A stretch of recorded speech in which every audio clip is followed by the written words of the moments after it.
Hey guys, I'm Richard Wagon with another Fashion Yourself video, and today we're gonna talk about hormones.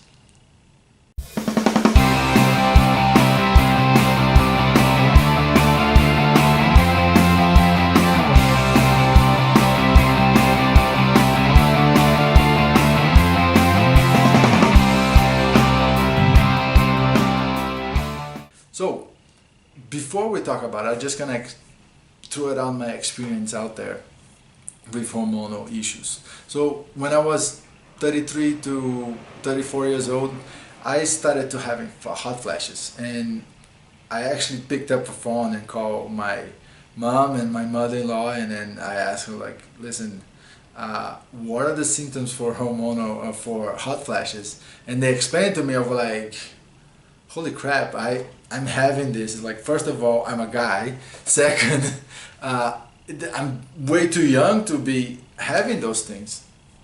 So I did some testings, and one of the things that we found out that my DHEA, which is your is a hormones that actually help you burn fat, it was extremely low.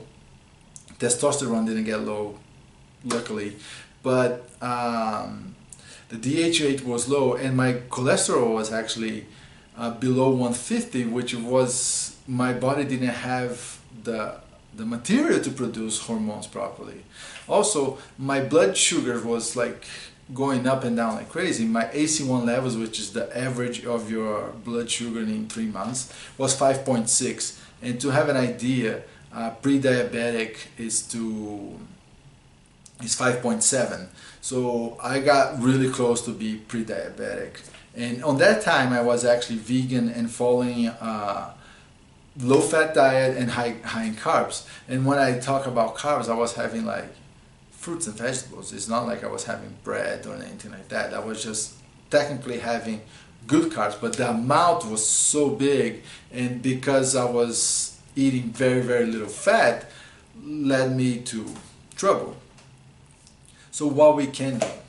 There is a few things we can do. First of all, it's to avoid soy.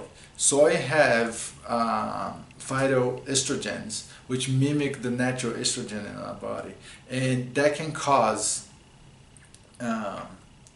hormonal imbalance for men and women. Okay, so avoiding soy is probably the best thing you can do. And the funny thing is, soy is probably in more than 40% of our processed food. So whatever you're eating, the chances of having soy in it, it's pretty big. Okay, so start reading labels. That's the best thing you can do. Another thing you can avoid is paraben. Paraben, it contains in a lot of the cosmetics products. For example, shampoo has it. There's so many, and our skin, it's one of the biggest, I think it's the biggest body, the biggest organ in our body, and they absorb those things. So, and I hope you're not eating shampoo, but you're still absorbing that. So paraben can also cause, the same way as estrogen does, can cause hormonal imbalance. So you should literally start looking into paraben paraben free shampoo, things like that, and start reading the labels. Even for cosmetics, it's very important to make sure that don't have those chemicals that we know it causes hormonal imbalance. The other thing with hormones is stress too. And when I'm talking about stress, I'm talking about the stress of your blood sugar going up and down and all that crazy stuff. I'm talking about nutrition stress, which is just try to avoid the sugary stuff, the candies, the bread, and the processed carbs like pasta and stuff like that. That's gonna make a huge difference already on balancing out your blood sugar. So when you cut that out, it makes a huge difference. One good thing too that I use it, actually two good things that I use it to balance out my hormones and my stress. One of them is ashwagandha. I've been using for a while. It really does help, especially thyroid issues, because it really helps your body reduce stress. Also maca, it's a really good thing that you can use for hormonal balance. I've been using quite a bit, and you just gotta be careful because it's a little aphrodisiac, or I don't know how to say that in English that well, but let's put it this way, it's a natural Viagra. So some people are more sensitive than others, so just be mindful when you take maca that you're not taking so much, otherwise your wife might not might not like it, or vice versa, or your husband might not like it, which I doubted that husband's not gonna complain. But anyways, just to throw it out there, just make sure that you be mindful of how much maca you're taking or not. But that's supplemented, and I'm not really big fan of taking a whole lot of pills and stuff like that.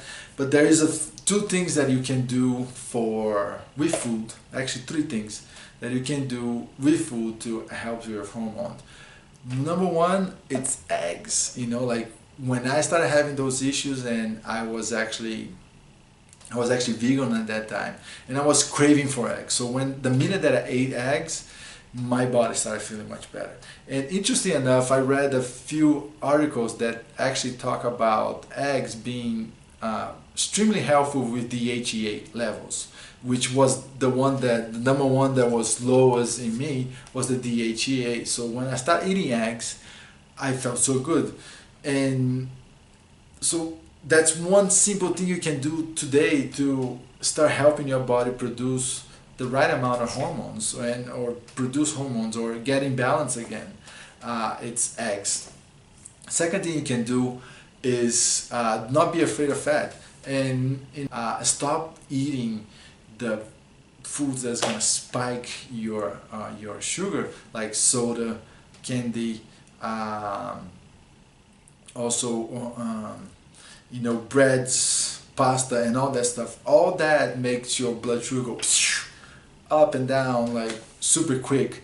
So avoiding that nutritional stress will make a huge difference for you. So just by eating whole foods, you already can start getting healthier and start giving your body hormone the tools to produce the hormones. And honestly, when it comes to weight loss, health, performance, fitness, hormones have everything to do with it. The things you can do now, it's avoid soy, avoid paraben, and avoid the nutritional stress of your sugars going up and down. If you can add eggs, and the best eggs you can buy are pasture raised eggs. That means the chickens are outside eating from the floor, getting some sun in and all that. That's the best type of egg you can get. It's a little bit more expensive, but it's worth it. You can actually see when you open up the egg, the yolk has a different color.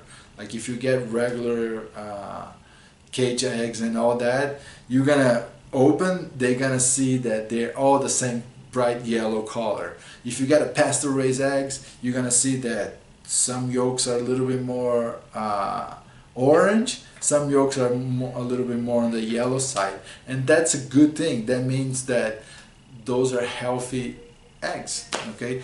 And also don't be afraid of fat, like good fats. When I talk about good fats, I talk about avocado oil, coconut oil, butter, bacon fat. I love to save my bacon fat to cook. Actually, I do, and that's just a tip here on my coming soon unfashioned cookbook, is do cauliflower rice with bacon fat, which is delicious. So avoid those things, and that's gonna help your body to that's just gonna give your body better tools to produce their hormones, and you get into a healthy state. I hope that helps. If you like, subscribe to my channel. Also check out my website, richardweigandt.com. Thank you.